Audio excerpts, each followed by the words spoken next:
अस्सलाम वालेकुम नाजरीन, उम्मीद है आप लोग खैरियत से होंगे। नाजरीन, अब ईरान अमेरिका माहदे के हवाले से पाकिस्तान से भी शहादतें आना शुरू हो गई हैं। जिस तरह होता है ना कि चांद निकलना होता है तो वो कहते हैं कि केपी से शहादतें आ रही हैं, सिंध से आ रही हैं, बलूचिस्तान से आ रही हैं कि चांद नज़र आ गया। तो अब इस दफ़ा पाकिस्तान से भी शहादतें आना शुरू हो गई हैं कि इस दफ़ा मुआहदा हो जाएगा। इस हवाले से प्राइम मिनिस्टर ने, शहबाज शरीफ ने, उन्होंने ट्वीट भी किया। और इस हवाले से मोहसिन नकवी जो कि पिछले दिनों ईरान से होकर आए हैं, हमारे वज़ीर दाखिला, उन्होंने भी ये बात की है कि ये होने वाला है। अब यह है कि अगर प्राइम मिनिस्टर की बात पे जाया जाए, या दूसरे अल्फाज में आप ये कह लें कि अब तक की जो हिकमत अमली है या जो अब तक की टाइम लाइन है, उस हवाले से ये मुआहदा कल होने जा रहा है। लेकिन उसमें मज़े की बात यह है कि जो मुआहदा है अगर इस्लामाबाद में नहीं हो रहा तो ये मुआहदा जिनेवा में भी नहीं हो रहा। ठीक है, मतलब ये है कि अगर साढ़े को नहीं ना होएगा तो होर किसी होर जगह तो भी नहीं होने देंगे। तो अब यह है कि ये मुआहदा वर्चुअली होगा, इलेक्ट्रॉनिक सिग्नेचर होंगे। ये तारीख में पहली दफ़ा हो रहा है कि वर्चुअल मुआहदा हो रहा है। अब इससे दो बातें यहाँ होती हैं। एक तो ये है कि ये मुआहदा कोई गेम चेंजर किस्म का मुआहदा मुझे नज़र नहीं आ रहा। क्वाइट लाइकली कि मैं कल मुझे लगे कि मेरे अंदाज़े गलत साबित हुए हैं। लेकिन यह है कि मुझे लग रहा है कि जैसे एक तरह का एक पॉज है, कि जैसे कोई टाइम चाहिए कि जिस दौरान को मज़ीद बातें करनी हैं। क्योंकि अदरवाइज़ अगर कोई लगे कि कोई बड़ा हिस्टोरिक किस्म का है तो फिर तो हो सकता है कि दोनों साइड जो हैं वो मिल भी लें। अभी तक की जो ख़बरें आ रही हैं इधर उधर से, वो यही आ रही हैं जी कि ईरान वाले कहते हैं कि इसराइल वाले कोई इस सारे गेम को स्पाइल कर सकते हैं। हमने तेहरान से अगर जिनेवा जाना है तो रास्ते में कहीं हमारे जहाज़ को तबाह कर सकते हैं। आई डोंट थिंक सो कि ये रीज़न है कि अगर वाकई अमरीकी नायब सदर उधर आ रहा हो और इधर से जो इनके वो कालीबाफ है वो जा रहा हो, तो दरमियान में इसराइल वाले कोई इस तरह की गेम करें, कोई रंग में भंग डालें। मैं इस बात की तवक्को नहीं रखता। अगरचे लोग थ्योरीज बहुत ज़्यादा देते हैं, लेकिन मैं नहीं समझता कि कोई इसराइल जो है वो अमेरिका के मुकाबले में इतना भी को मुंह जोर घोड़ा है कि जिधर अमेरिका कुछ करना चाहे और इसराइल जो है वो उसको ना करने दे। हाँ, मुझे पता है कि आप में से बहुत सारे लोग कह रहे होंगे चीमा साहब तुहानू की पता है इसराइल का। भाई तुहानू ज़्यादा पता है, लेकिन मैं नहीं मानता। यानी कि मैं बहुत चीज़ें जो हैं वो एम्पिरिकल एविडेंस के साथ ही मान रहा होता हूँ, मुझे उन पर यकीन नहीं आता होता। तो तुक्के में लगाने की कोशिश नहीं करता, एक कॉमन सेंस का इस्तेमाल करता हूँ कि ये मुमकिन नहीं है कि ऐसा हो। अब यह है कि लेकिन यह है कि ये वर्चुअल साइन होंगे। मेरा ख्याल है कि ये पहला मुआहदा है कि जो एक डिजिटली साइन किया जाएगा।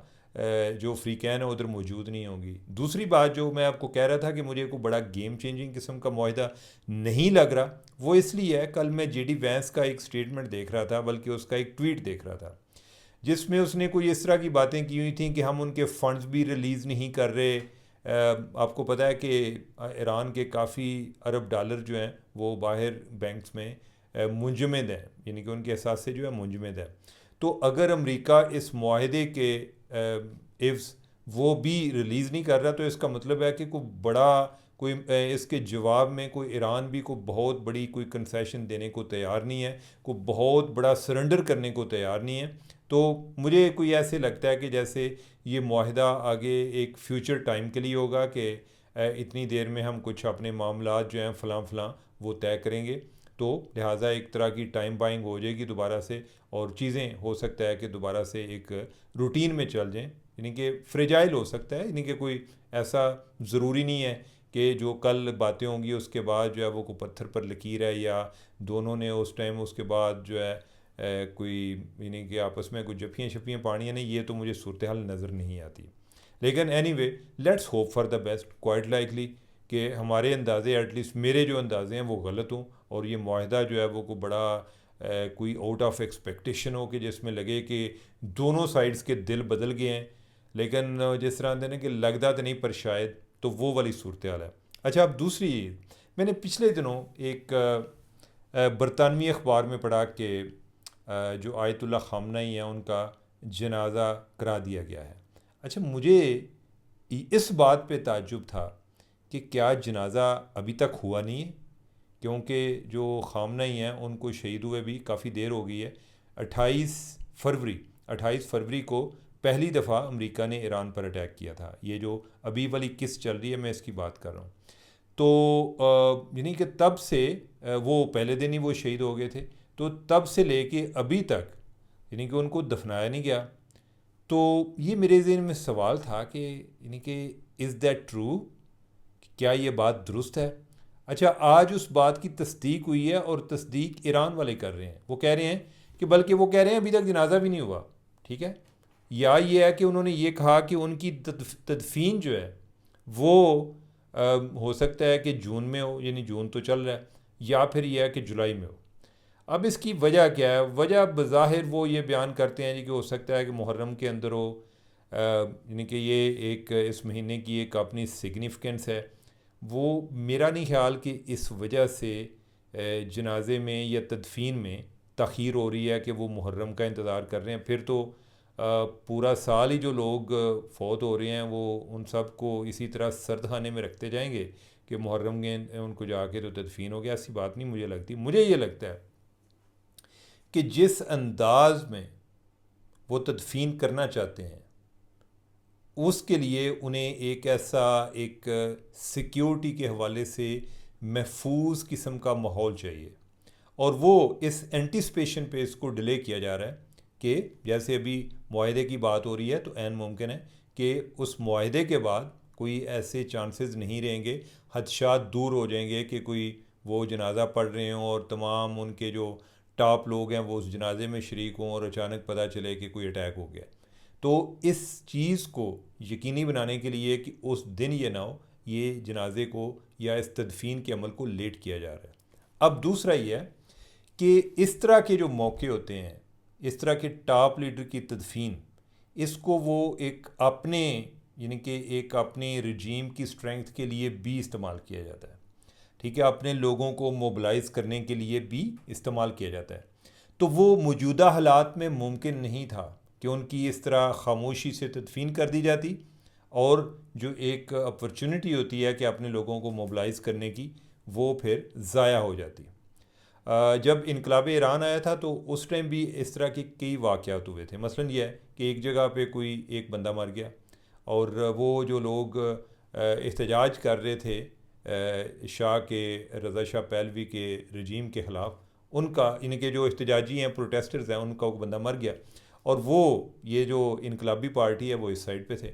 तो वो क्या करते थे कि वो जो जनाजा होता था, जनाजा जो है वो एक तरह का एक एजिटेशन की शक्ल इख्तियार कर जाता, यानी कि वो जनाजे का जो माहौल है यानी कि वो भी इस्तेमाल होता। अब उस पर गवर्नमेंट भी नहीं रोक सकती कि जनाजा हो रहा है जी, अब हम क्या कर सकते हैं।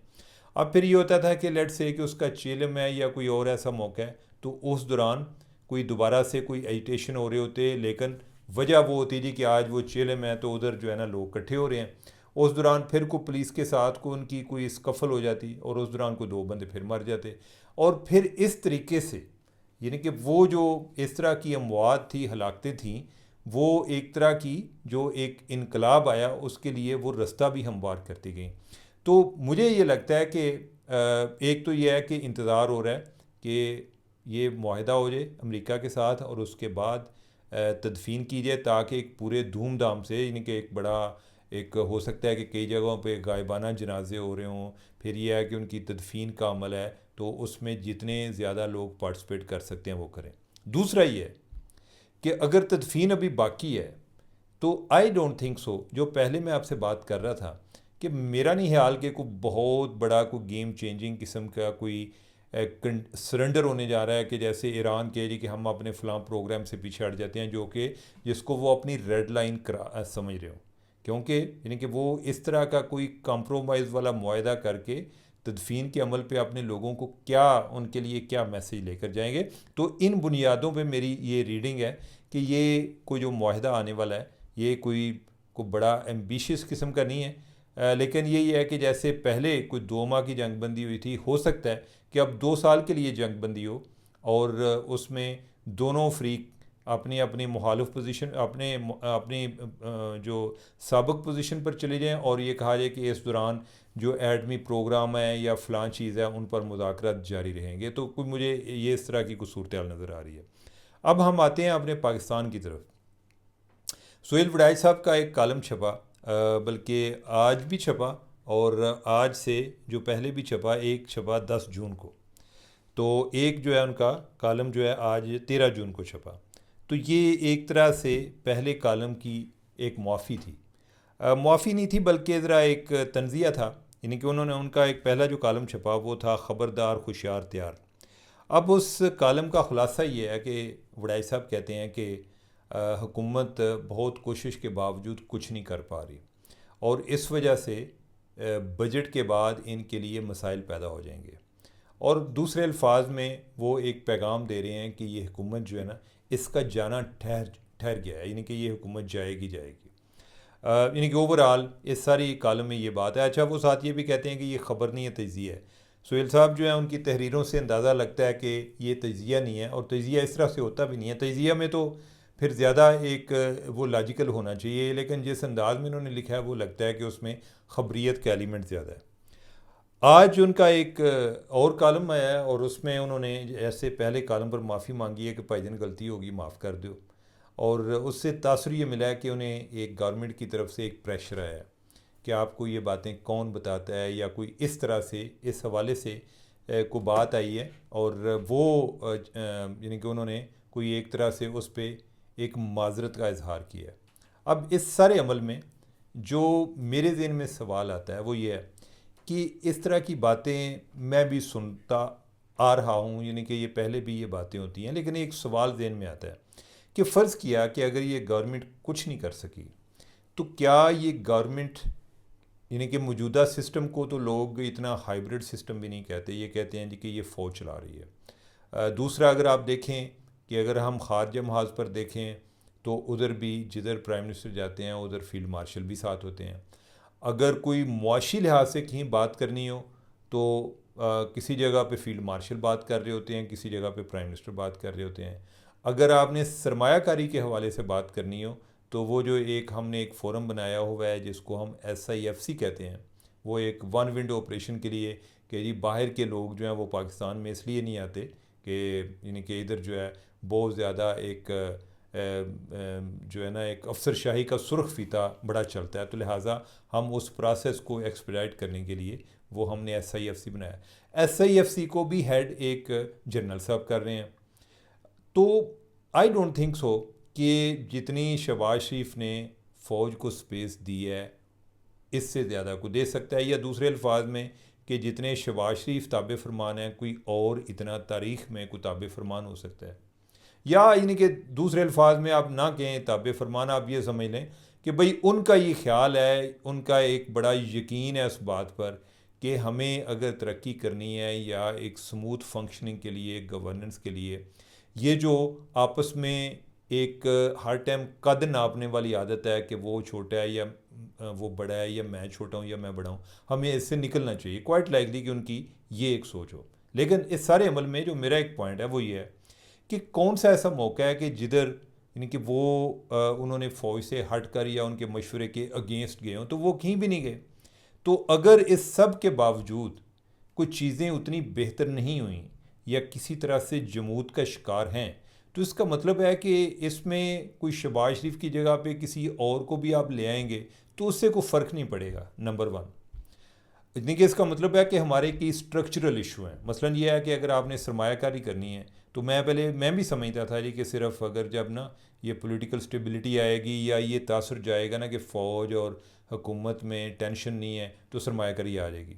अब ये पता चला कि और भी कई मसाइल हैं।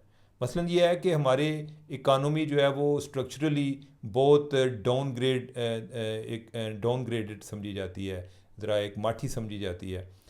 फिर यह है कि इधर कोई अगर आएगा बंदा, किसी को अगर इन्वेस्टमेंट के मौके इंडिया में मिल रहे हैं तो वो पाकिस्तान क्यों आएगा? इंडिया में तो पहले 25 सालों से लोग जा रहे हैं, तो जिधर पहले लोग जा रहे हैं उधर जाएगा या कोई नए रास्ते आएगा? नए रास्ते वो तब आएगा कि अगर उसको पता चले कि इंडिया में मुझे अगर 20 रुपये प्रॉफिट मिल रहा है तो पाकिस्तान में मुझे 40 रुपये मिल रहा है। इधर वो तब आएगा कि जब उसको पता चले कि मुझे जो है ना अगले कुछ 10 साल के लिए या 20 साल के लिए टैक्स छूट मिल रही है। तो हमने तो IMF के प्रोग्राम में हम तो किसी को टैक्स छूट भी नहीं दे सकते, ठीक है? तो आई डोंट थिंक कि ये वजह है कि या जो बातें कही जा रही हैं या फ्रस्ट्रेशन है, फ्रस्ट्रेशन इस बात पर हो सकती है कि चीज़ें जिस तरह सोची गई थी उस तरह से आगे नहीं चल रही। लेकिन ये अगर सवाल इसको, इस फ्रस्ट्रेशन को, इसमें इसका मतलब ये लिया जाए कि यानी कि इसका मतलब है जी कि उन्होंने आखना है कि चलो भाई तुसी अपना बोरिया बिस्तर गोल करो, तो आगे सवाल फिर ये होता है जी कि आगे कौन आएगा। क्या पीपल्स पार्टी वाले जो हैं वो कोई गुड गवर्नेंस जो है वो ज़्यादा बेहतर करते हैं? पीपल्स पार्टी वाले जो हैं अगर मौजूदा इस्टेब्लिशमेंट का देखा जाए तो ये शहबाज शरीफ के साथ ज़्यादा कंफर्टेबल फील कर रही है पीपल्स पार्टी के बरक्स। पीपल्स पार्टी से उनको ज़्यादा शिकायत हैं, मसलन बेनज़ीर इनकम सपोर्ट प्रोग्राम है, इस हवाले से उनका ये ख्याल है कि ये इधर होने की बजाय उसको सूबों में लेकर जाएं। जो पंजाब वफाक है वो कंगला हो गया, पहले सूबे वो पैसे भी ले जाते हैं, बाद में बेनज़ीर इनकम सपोर्ट प्रोग्राम के पैसे हैं तो वो भी वफाक ने देने होते हैं। तो यानी कि ये इस हवाले से भी इस्टेब्लिशमेंट का ख्याल है जी कि पीपल्स पार्टी जो है वो रुकावट है, या ये है कि कुछ सूबे भी मज़ीद बनाने की एक तजवीज़ मौजूद है, लेकिन उन्हें लगता है कि ज़्यादा जो रुकावट है नून लीग की निस्बत वो पीपल्स पार्टी से है। तो इस तरह के अगर मसाइल हैं तो वो तो उनके ऑलरेडी पीपल्स पार्टी के साथ ज़्यादा हैं। तो फिर इसमें इस सूरत में होता है कि अगर इस मफरूज़े को यकीन कर लिया जाए कि जो एक फ्रस्ट्रेशन है उसका मतलब ये है कि गवर्नमेंट चेंज होनी है, तो फिर कौन सी गवर्नमेंट आएगी?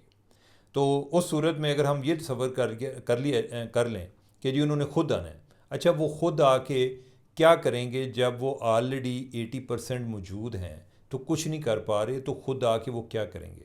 दूसरा कि जब एक शोरिश का समा है कि आपके केपी में पहले आपको वो था वो जो पीटीएम वाले हैं उनसे एक चैलेंज आ रहा था, तालिबान का चैलेंज तो अभी भी बरकरार है, और पीटीआई जो है वो आपके लिए एक बहुत बड़ा एक सियासी चैलेंज बनी हुई है केपी में भी और ओवरऑल पूरे पाकिस्तान में भी। फिर बलूचिस्तान में शोरिश है, अब कश्मीर में शोरिश है, उधर से अगर ये वाले भी जो सिंध में भी यही मसला बन जाता है, पंजाब को भी नून लीग को भी आप फ़ारिग कर देते हैं, तो फिर इस तरह के माहौल में तो एक उनके पास कोई सियासी किरदार भी नहीं होंगे कि जो फ़ौज के साथ चल सकें, तो लिहाजा वो भी ऐसा प्रैक्टिकल मुझे लगता नहीं है।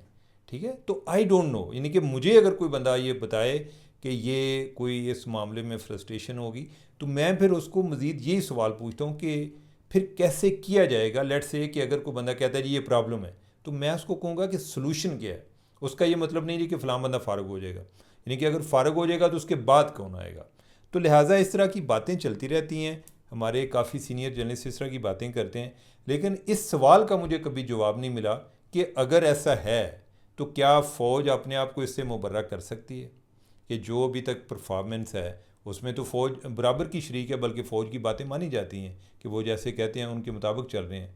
और अगर हम ये भी मान लिया जाए कि उनको लगे जी कि हम कोई डायरेक्ट आके कोई बेहतरी कर सकते हैं, तो क्या उनका बराह रास्त आना कोई इतना आसान है? तो जवाब जो इसका किसी के पास जवाब नहीं है। तो एनीवे ये मैं इन्हीं सवालों पर जो है मैं इस प्रोग्राम को ख़त्म कर रहा हूँ। मुझे दें इजाज़त, अल्लाह हाफिज़।